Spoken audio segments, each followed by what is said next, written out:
Time Walk with me. Hey everybody, welcome back to Time Walk with me. Today we are taking a look at my Liberator Urza's Battlethopter deck. This is a colorless deck, so all the lands are colorless lands that produce colorless mana. And let's see, Liberator itself is a legendary artifact creature. It's a 1/2 with flying that costs 3. And you can cast colorless spells and artifact spells as though they had flash. And whenever you cast a spell, if the amount of mana spent to cast that spell is greater than Liberator Urza's Battlethopter's power, put a +1/+1 counter on Liberator. So he's going to get a bit bigger throughout the game, but probably his most handy ability, it's got sort of a man's face. His most handy ability is to give your artifacts and colorless spells flash. We're going to do something a little different here, and we're going to start with the mana base. So first of all, we have the Tron lands, Urza's Tower, Urza's Power Plant, Urza's Mine. When only 1 or 2 of them are out, they only tap for a colorless, but if all 3 of them are out, Urza's Tower taps for 3, and the Power Plant and Mine each tap for 2. So, in the unlikely event that you get all 3 of those out during a Commander game, then you are in a pretty good position. Next we have Urza's Saga. This was a very lucky pull from a pack. So first it can tap for a colorless mana, and it can do that, throughout the other abilities. Second ability, it can make a 0/0 construct artifact creature token that gets +1/+1 for every artifact you control. And that's going to be a lot because this deck is full of artifacts. Next we got Myriad Landscape. It enters the battlefield tapped. It taps for a colorless. You can pay 2 of any and sacrifice it and tap it. Search your library for up to 2 basic land cards that share a land type. Put them onto the battlefield tapped, then shuffle your library. And there are basic lands in this deck. Radiant Fountain. When it comes into play, you get 2 life, and it taps for a colorless. We got Blast Zone. When it enters the battlefield, it enters the battlefield with the charge counter. Taps for a colorless. 2x and tap it. You can put X charge counters on it. 3 of any, tap it, sacrifice it, destroy target. 3 of any, tap it, sacrifice it, destroy each non-land permanent with mana value equal to the number of charge counters on Blast Zone. So you can target something specific with it. You can do it over multiple turns. It's a pretty good, versatile Destructo card. Alright, then we got Hostile. It taps for a colorless, of course. 1 of any, tap it, sacrifice a creature. You can put a soul counter on it. Then if there are 3 or more soul counters on it, remove those counters, transform it, then untap it, activate only as a sorcery. And on the other side, it becomes Creeping In. It's a 3/7. Whenever it attacks, you can exile a creature card from your graveyard. If you do, each opponent loses X life and you gain X life, where X is the number of creature cards exiled with Creeping In. And for 4 mana, you can phase it out. It's kind of a weird card, but hey, it doesn't come into play tapped, and it taps for a colorless. That's the main reason it's here. Reliquary Tower, no maximum hand size, taps for a colorless. Ash Barrens, hey, it taps for a colorless, and it has basic land cycling, but all the basic lands in this deck are wastes, spoiler alert, so there will be no point in basic land cycling that. Temple of the False God, taps for 2 colorless if you control 5 or more lands. Cave of Temptation, tap for a colorless. You can pay 1 of any, tap it, add 1 mana of any color, but you're probably not going to do that. And 4 of any, tap it, sacrifice it. A creature gets 2 +1/+1 counters. Animal Sanctuary, taps for a colorless. 2 of any, tap it, put a +1/+1 counter on target bird, cat, dog, goat, ox, or snake. Not sure there are too many of any of those in here, but your opponent might have some. Might be a good politics card. Thespian Stage. This doesn't come into play tapped. Taps for a colorless. That's the basic requirement for a land in this deck. And 2 of any, tap it. It becomes a copy of target land, except it has this ability. So, it's whatever you need it to be, but even if it's just itself, it's still handy. Mishra's Factory. Taps for a colorless. And for 1 mana, you can make it a 2/2 Assembly Worker, that's still a land, and you can tap it to give an Assembly Worker +1/+1 till end of turn. And there is a number of Assembly Workers in this deck. Endless Sands. This is a desert that taps for a colorless. 2 of any, tap it, exile target creature you control. 4 of any, tap it, sacrifice it. Return each creature card exiled with Endless Sands to the battlefield under its owner's control. Good wipe protection. Alright, Crystal Grotto. When it enters the battlefield, scry 1. Taps for a colorless. So those 2 abilities right there make this an excellent land for this deck. And then you can pay 1 of any, tap it, 1 mana of any color. So it'll mana fix you, but in this deck, all we need is to tap it for the colorless. Phyrexia's Core, tap it for a colorless, or 1 of any and tap it, sacrifice an artifact, you gain 1 life. So there are some artifacts in here that benefit you to sacrifice them. And if an artifact is already on the way to the graveyard, from something other than sacrificing, then you can sacrifice it in response. Here we have Cryptic Caves. Taps for a colorless, and you can sacrifice it to draw a card, as long as you have 5 or more lands. But before then, why would you use that ability? You're going to need the mana. Scavenger Grounds. Taps for a colorless, it's a desert, and you can pay 2 of any, tap it, sacrifice a desert, exile all cards from all graveyards. The Graveyard Hate card. And then we have 15 Wastes. These are a tad pricey. I think I actually got them for maybe $1 each on TCG Player. Alright, now we're going to take a look at the non-lands. First, we're going to start with another Tron. We have Tower Worker, Mind Worker, and Power Plant Worker. These, I suppose, were inspired by the Urza Tron lands. Oh, they're all Assembly Workers, so Mishra's Factory can actually pump them up. The Tower Worker is a 1/3 with reach, taps for a colorless, and if you control a Mine Worker and a Power Plant Worker, it adds 3 colorless instead. The Mine Worker taps to give you 1 life, or 3 life if you have all 3 of the creatures. And the Power Plant Worker, you can pay 3 of any to give the Power Plant Worker +2/+2 until end of turn, or 2 +1/+1 counters if you have all 3 creatures. But you can only ever use that ability once per turn. But you can do it during your opponent's turn. And we got Self-Assembler. When it enters the battlefield, you can search your library for an Assembly Worker creature, reveal it, and put it into your hand, then shuffle. So it's a good tutor for Assembly Workers. In case you have 2 of them and you need that 3rd, and you draw that one, then you're good. Wandering Archaic. It's not an artifact creature, but it is colorless, and it's kind of a staple. It's really good. It's a 4/4 for 5 mana. Whenever an opponent casts an instant or sorcery spell, they may pay 2. If they don't, you can copy that spell and choose new targets for the copy. That's pretty awesome. And on the other side, never really even considered using this one, but we got Explore the Wastelands. It's a sorcery for 3 mana. Each player looks at the top 5 cards of their library, reveals a land and or an instant or sorcery from among them, then puts the cards they revealed this way into their hand, and the rest on the bottom of their library in a random order. Each player gains 3 life. I don't see that being too useful in this deck. The Archaic. That's the good stuff. Alright, now we got Meteor Golem. 3/3 for 7 mana. When it comes into play, destroy a non-land permanent that an opponent controls. So you can't destroy your own, but it's good for being mean to your opponent.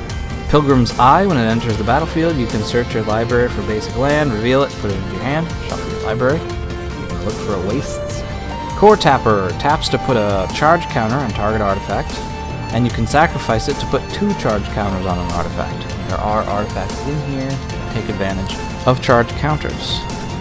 Patchwork Automaton is a 1/1 with Ward 2. Whenever you cast an artifact, it gets a +1/+1 counter.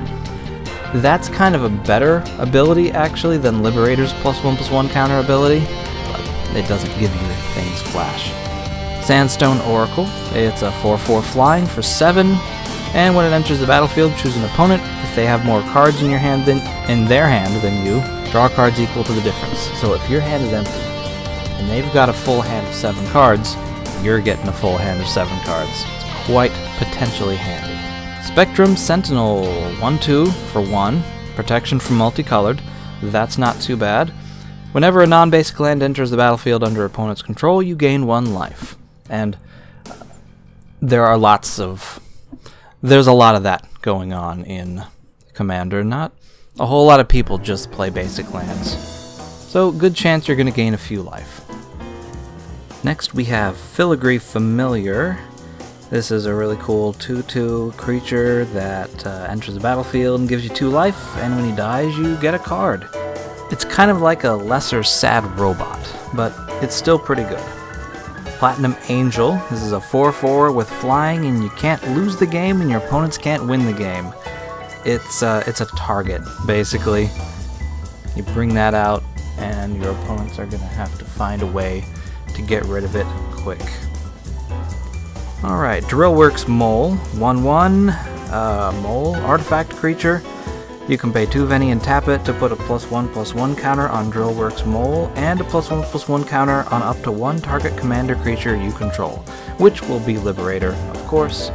He likes getting +1/+1 counters on him. Who doesn't? Tormod's Crypt Keeper, 3/2 Vigilance, and you can sacrifice it to exile all cards from target player's graveyard. Graveyard hate is good hate. Here we have Steel Hellkite, a dragon artifact creature. It's a 5/5 with flying. You can give it +1/+0 until end of turn for 2 mana. And for X, you can destroy each non-land permanent with mana value X, whose controller was dealt combat damage by Steel Hellkite this turn. But you can only do that once each turn. So basically, whenever you deal combat damage to someone with Steel Hellkite, you can pick a mana value. You could choose one of their creatures, one of their cards that's bothering you, and then pay X, and then everything with that mana value that they control is gone. Good stuff. Foundry Inspector, artifact spells you control cost 1 less to cast, and that's most of the cards here, most of the spells. Prophet of the Peak, a cat artifact creature. It's a 5/5 for 6, and when he enters the battlefield, scry 2. Pretty handy. Phyrexian Revoker, it's a 2/1. When it enters the battlefield, choose a non-land card name. Activated abilities of sources with the chosen name can't be activated. So the idea is you choose your opponent's commander or an opponent's commander, and it shuts it off. Not its static abilities though, and not its triggered abilities, just the activated ones.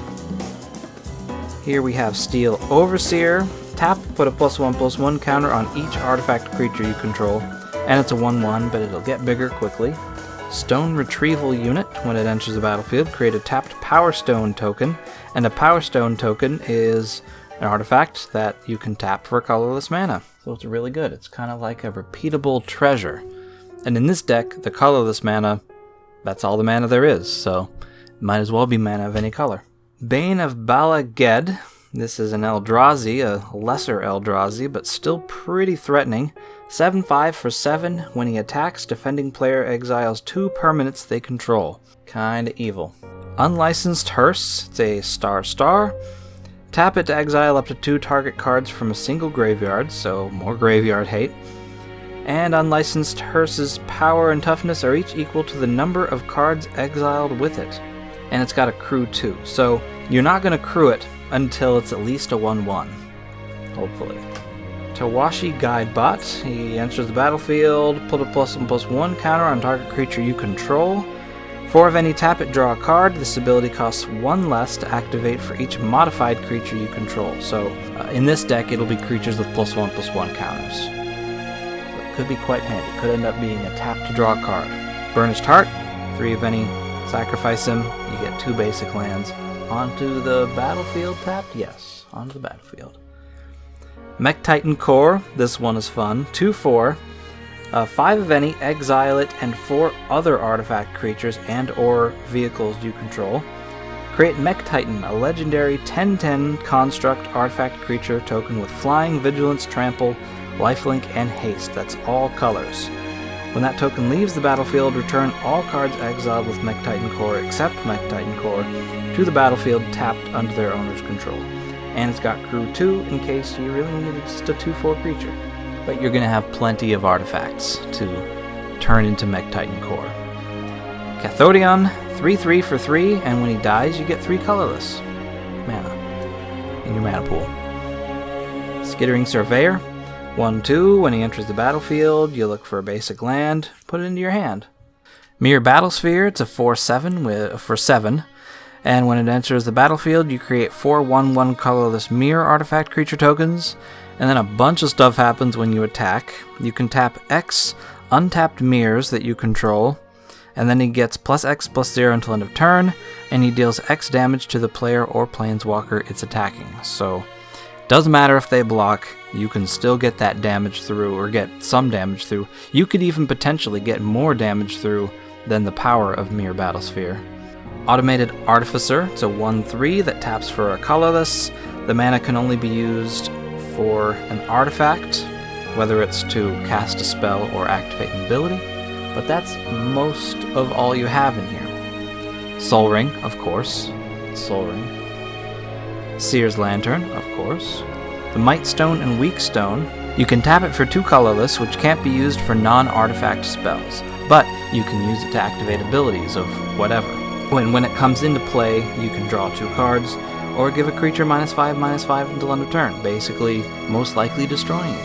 Hedron Archive, taps for 2 colorless, or you can draw 2 cards with it later on, when you don't need it anymore. Magnifying Glass, taps for a colorless, or 4 of any tap it, Investigate. So you can put a whole bunch of mana into into drawing cards, or you just have a bunch of more artifacts lying around, which could be very helpful in this deck. Here is Soul Talisman. It's Sol Ring with Suspend, basically. Lesser Sol Ring. Honored Heirloom, taps for a mana of any color, or you can 2 of any tap, exile target card from a graveyard. Quite a bit of graveyard hate in this deck. Voltaic Key, 1 of any tap it, untap target artifact. Manifold Key does the same thing as Voltaic Key, but it also can make a creature unblockable. Therefore, it's better. Same mana cost, too. Urza and Mishra's Bauble, basically blank cards for the deck, making the card essentially 98 cards. Introduction to Prophecy, scry 2, then draw a card. This is a sorcery, but it's colorless, so it belongs in this deck. Lore Seeker Stone, I really like this card. It costs 6, but it can help you to draw cards. Lots of cards. 3 of any tap it, draw 3 cards. This ability costs 1 more to activate for each card in your hand. So, when your hand is empty, this card is at its best. Urza's Blueprints, this costs 6, and it also costs 6 the turn after you play it, but it just taps to draw a card, so it might be worth it. Ichor Wellspring, when it enters the battlefield, and when it goes to a graveyard, you draw a card. Considering it costs 2 mana, 2 cards, it's not too bad. Icy Manipulator. This one's a classic. One of any, tap it, tap target artifact, creature, or land. It's good for tapping your opponent's Sorrow's Path if they end up casting it. Not casting it, it's a land. Whatever, they're not going to use it.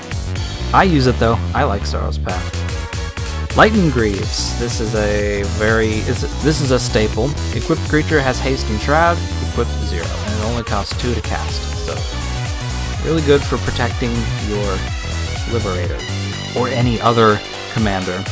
Mycosynth Wellspring, when he enters the battlefield or is put into a graveyard, you can search your library for a basic land, reveal it, put it into your hand, then shuffle. Treasure Chest. Costs 3 to cast, 4 to sacrifice it, and roll a d20, and you will either lose 3 life, though that chance is small, or you will create 5 treasure tokens, which is really good, or you'll gain 3 life and draw 3 cards, which is really good. Or you can search your library for a card. If it's an artifact card, you can put it into the battlefield, otherwise put that card into your hand, then shuffle. So it either becomes a tutor, a good draw spell, or lots of treasure, and a small chance of just hurting you.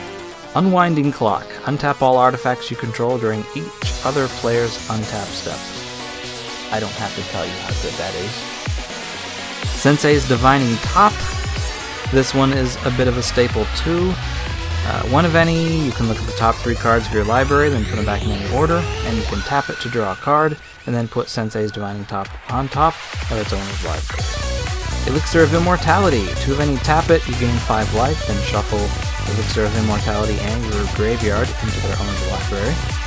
Colossus Hammer gives an enchanted creature +10/+10 and loses flying, but you can give it flying back later somehow, although this deck doesn't have ways of doing that.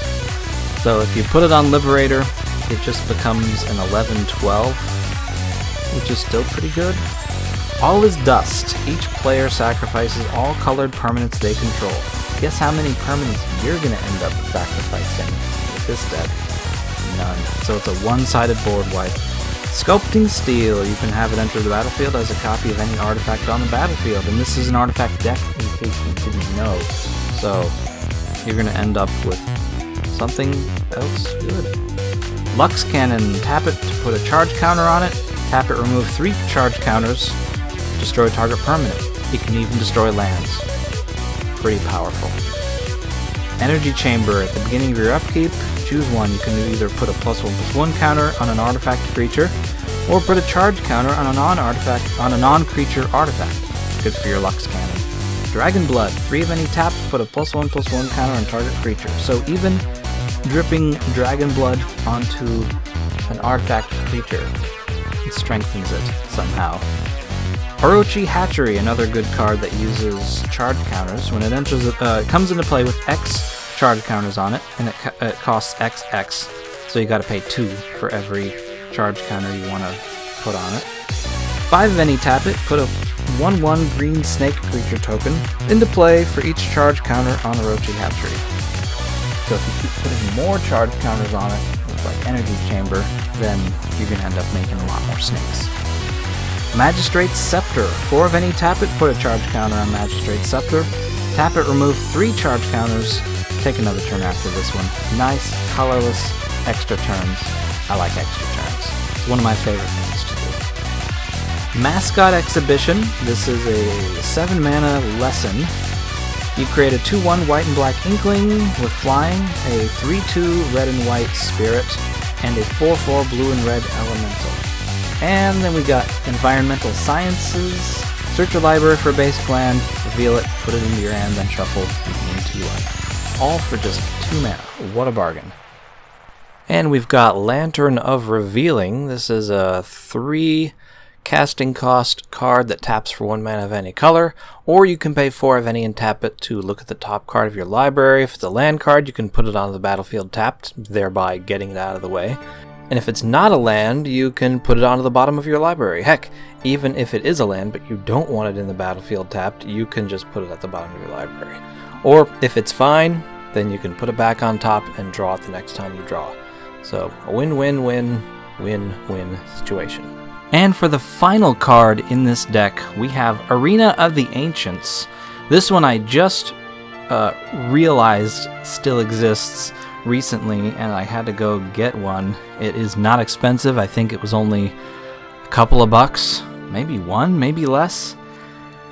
It is an artifact, of course, and when it enters the battlefield, tap all legends. I guess it means legendary creatures. This is a card from Legends back when all legends were creatures. And legends do not untap during their controller's untap phase. Now this includes your legends, but your commander is not really all that important in combat, and it doesn't have any tap abilities. It's mainly here for giving your artifact spells flash. So Arena of the Ancients is a decent fit for this deck. There we go, that's it. That is my Liberator Urza's Battlethopter deck. I have not actually played with it. I've sort of play tested it a little bit and it worked okay, but I don't actually know if it's any good. But it sounds good, doesn't it? It's got some cool cards in it. So let me know what you think, if you have any better ideas, and I will see you next time.